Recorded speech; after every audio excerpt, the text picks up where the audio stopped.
We're firmly of the opinion that this humanitarian pause needs to create a positive momentum, a positive dynamics, and that means that we need to extend the humanitarian pause, because the truth is that apart from the exchange of hostages and prisoners, there are a lot of things that need to be done. First of all, we need to increase the capacity of humanitarian aid entering into Gaza. We need to increase the entry points. We need to allow for essential facilities to resume, and obviously we need to treat the injured people, because there are a lot of injured people.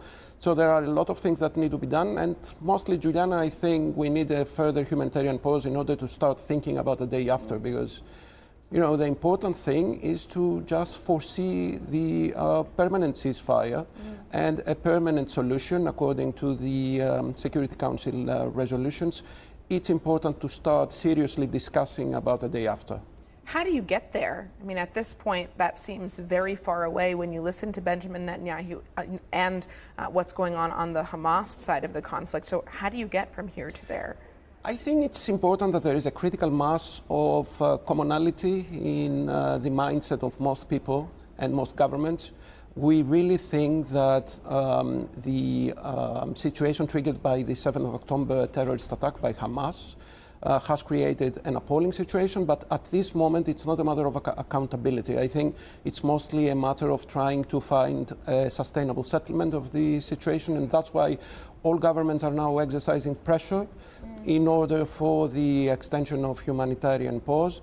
I think it's important to be deliberative. All parties need to be deliberative. I fully understand the right of Israel for self-defense. Self-defense needs to be curbed by international humanitarian law. But I think the sustainable solution could only come out from the firm settlement of the dispute. And this is why tomorrow we're working on this project with my NATO colleagues. I think it's very important, Juliana, that there is a critical mass of consensus within NATO concerning the Middle East crisis. I myself had the opportunity to travel to both Ramallah and Jerusalem a few days ago, and I tried to exercise as much pressure as I could in order for a humanitarian pause that would be sustainable. The truth is that we have to set aside all the extreme views and to allow for more deliberative approach on the issue. How significant is it to see President Biden weighing in here overnight? Over the weekend, he intervened verbally by calling for an extension of the ceasefire, and many are saying that his role in the conflict is what will ultimately determine where it goes next. Secretary Blinken's good services are invaluable. That's the truth, because not only the U.S. is the most important and valuable actor in the region, but it's also a voice of reason and moderation. That's why we have to employ those voices. Secretary Blinken is the person who talks to all sides, which is absolutely essential at this moment. And I think he will be in a position to lead the situation tomorrow over the NATO summit. Well, let's talk more about the NATO summit tomorrow. In addition to the conflict in the Middle East, Ukraine, I imagine, is also top of the agenda there. What do you think that NATO should do next with regards to its role in the conflict in Ukraine? The situation is continuing, and the truth is that it's not going well. It's been 1.5 years of conflict after the Russians' aggression against Ukraine. It's a dreadful situation. And again, what I think we should do is to try and be as strong as possible concerning the aid towards Ukraine.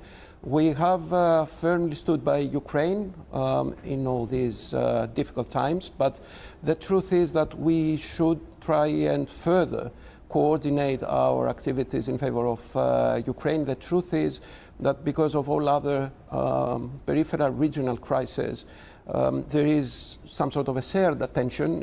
It makes sense, but the truth is that we shouldn't underestimate what is happening now in Ukraine.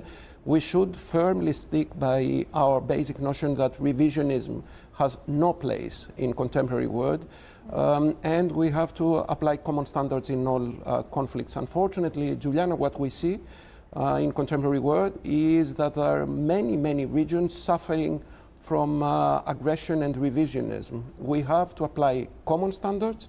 We have to be very strong. I think both NATO and the European Union have come out very strong out of all those crises because there was obviously a commonality in the perception of things, and I think we should further strengthen our liaisons in order to protect those who are attacked. At this